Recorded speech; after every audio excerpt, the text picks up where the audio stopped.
Assalamualaikum warahmatullahi wabarakatuh. Selamat sore rekan-rekan semua. Terima kasih atas kesempatannya. Perkenalkan, kami dari kelompok 6 kelas FD1 mata kuliah Sistem Informasi Akuntansi. Nah, kali ini kami akan mempresentasikan materi tentang Auditing Computer Based Information System. Nah, adapun anggota dari kelompok 6 yang pertama adalah Naila Anissa Feria dengan NIM 2019 310022. Yang kedua ada Ervan Pranata Panca dengan NIM 2019 310052. Yang ketiga ada Bagus Yuda Pratama dengan NIM 2019 310567. Dan yang keempat ada Ulfa Aulia dengan NIM 2019 310758. Dan yang terakhir saya sendiri Atala Ashifanaya dengan NIM 2019 310760. Yuk kita saksikan materi berikutnya. Rekan-rekan, kita masuk ke materi. Berhubung hari ini kita membahas tentang auditing atau pengauditan. Sebelumnya, apakah rekan-rekan sudah mengetahui apa itu audit atau pengauditan? Nah, berikut adalah pengertian dari pengauditan sendiri, yaitu merupakan suatu proses sistematik atas pemerolehan dan pengevaluasian bukti mengenai asersi-asersi tentang tindakan dan kejadian ekonomi dalam rangka menentukan seberapa baik kesesuaiannya dengan kriteria yang ditetapkan. Atau dalam bahasa umumnya, pengauditan atau auditing sendiri adalah merupakan suatu proses pemeriksaan dalam kegiatan ekonomi apakah sudah sesuai dengan ketentuannya. Kita akan membahas materi pada slide berikut ini, yaitu tentang internal auditing atau pengauditan internal. Nah, dalam pengauditan internal sendiri terdapat berbagai macam jenis audit. Nah, yang pertama itu ada audit keuangan atau financial audit, di mana audit keuangan ini bertugas memeriksa keterandalan dan integritas dari transaksi-transaksi keuangan, catatan akuntansi, dan laporan keuangan. Pokoknya finance auditing ini adalah yang memeriksa hal-hal yang berkaitan dengan keuangan sendiri.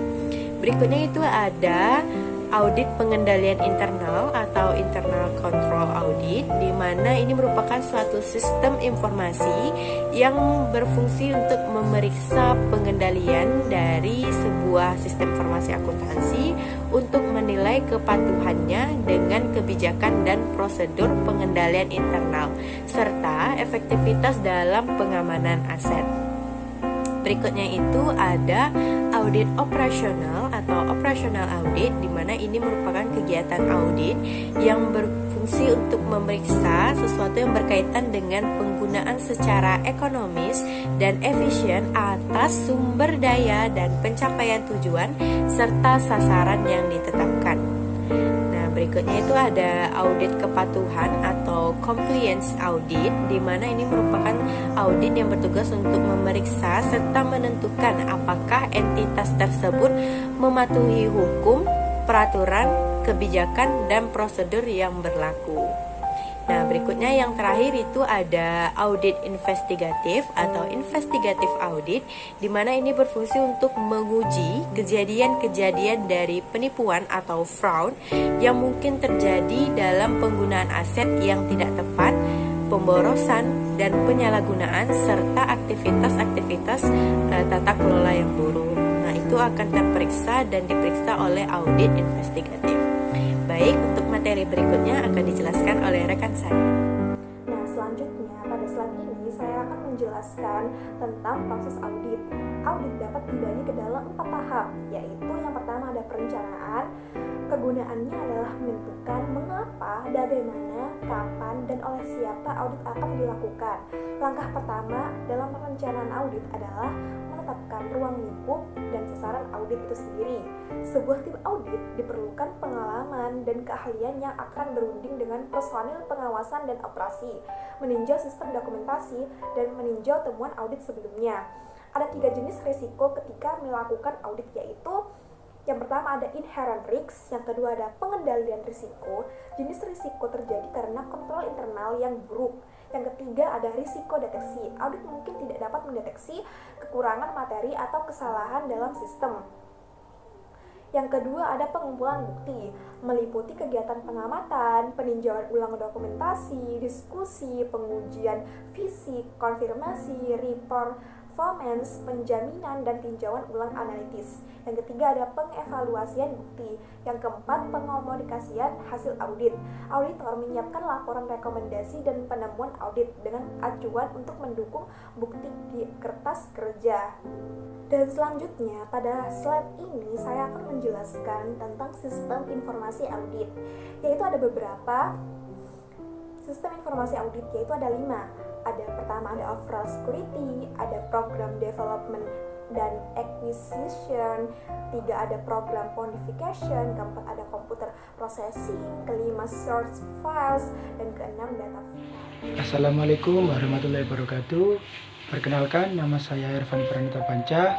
Nomor induk mahasiswa saya 2019-310052. Baiklah, di sini saya akan melanjutkan penjelasan dari rekan saya, yaitu tentang the risk-based audit approach. Ada 4. Yang pertama, menentukan ancaman atau ketidakteraturan dan kesalahan dalam perusahaan. Yang kedua, mengidentifikasi prosedur atau kendali untuk memperkecil, mencegah, ataupun mendeteksi ancaman. Yang ketiga, evaluasi prosedur kendali. Dan yang terakhir, evaluasi kelemahan. Selanjutnya yaitu tentang teknik-teknik audit bersamaan. Terdiri dari 5 teknik.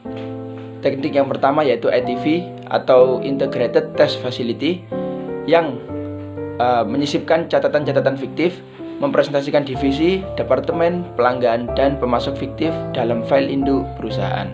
Lalu yang kedua ada teknik snapshot atau snapshot teknik transaksi-transaksi yang terpilih ditandai dengan sebuah kode khusus dengan mencatatnya beserta catatan file induknya sebelum dan sesudah pemrosesan. Menyimpan data untuk kemudian memverifikasi bahasa bahwa seluruh langkah pemrosesan dilakukan dengan benar. Yang ketiga ada SCARF atau System Control Audit Service Review File, yaitu menggunakan modul audit yang dilekatkan untuk terus-menerus mengawasi aktivitas transaksi, mengumpulkan data dalam transaksi dengan signifikansi audit khusus, serta menyimpannya dalam sebuah file SCARF atau log audit atau yang disebut sebuah file untuk memuat transaksi-transaksi yang memiliki signifikansi audit. Yang keempat ada audit books atau audit hooks, adalah rutinitas audit yang memberitahu para auditor atas transaksi-transaksi yang dipertanyakan. Lalu yang terakhir ada CIS, teknik CIS atau Continuous and Intermittent Simulation, melekatkan sebuah modul audit dalam sebuah sistem manajemen database management system atau DBMS, yang menguji seluruh transaksi yang memperbarui database menggunakan kriteria merupakan serupa dengan SCARF. Lalu penjelasan selanjutnya tentang analisis atau logika program akan dilanjutkan oleh rekan saya. Sekian dari saya, kurang lebihnya mohon maaf. Terima kasih. Baiklah, saya akan melanjutkan penjelasan dari rekan saya, yaitu tentang analisis atas logika program. Yang pertama ada namanya program bagan alir otomatis, yang mengartikan kode sumber dan menghasilkan sebuah bagan alir program. Yang kedua, ada namanya program tabel keputusan otomatis, yang mengartikan kode sumber dan menghasilkan sebuah tabel keputusan. Yang ketiga, rutinitas pemindaian, mencari sebuah program untuk seluruh kejadian atas komponen-komponen tertentu. Yang keempat, program pemetaan, yang mengidentifikasi kode program yang tidak dilaksanakan. Dan yang terakhir yaitu penelusuran program, yang secara berurutan mencetak seluruh langkah-langkah program yang dilakukan ketika sebuah program berjalan, bercampur dengan output reguler, sehingga urutan kejadian yang dijalankan program dapat diamati. Selanjutnya yaitu software audit atau perangkat lunak audit. Computer Assisted Audit Technique atau Generalized Audit Software adalah program komputer untuk auditor. Dua di antaranya yang paling populer yaitu Audit Control Language dan IDEA. CAATS idealnya cocok untuk pengujian file dengan data besar untuk mengidentifikasi arsip yang memerlukan penelitian audit lebih lanjut.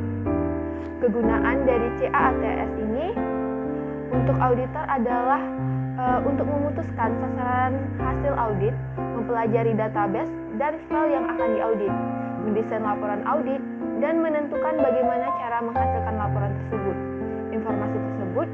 direkam pada suatu sheet dan masuk ke dalam sistem. Kemudian saya akan menjelaskan mengenai audit operasional SIA. Teknik dan prosedur dalam audit operasional serupa dengan audit sistem informasi dan laporan keuangan audit. Namun, sistem informasi audit terbatas pada pengawasan internal. Audit keuangan hanya terbatas pada keluaran sistem, sedangkan audit operasional lebih banyak dan luas yang meliputi semua aspek sistem informasi manajemen. Sasaran hasilnya cukup berbeda.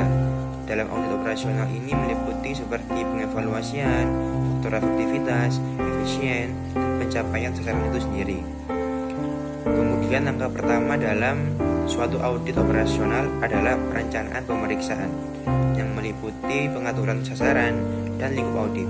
Kemudian melakukan tinjauan ulang sistem persiapan serta menyiapkan program audit bersifat sementara.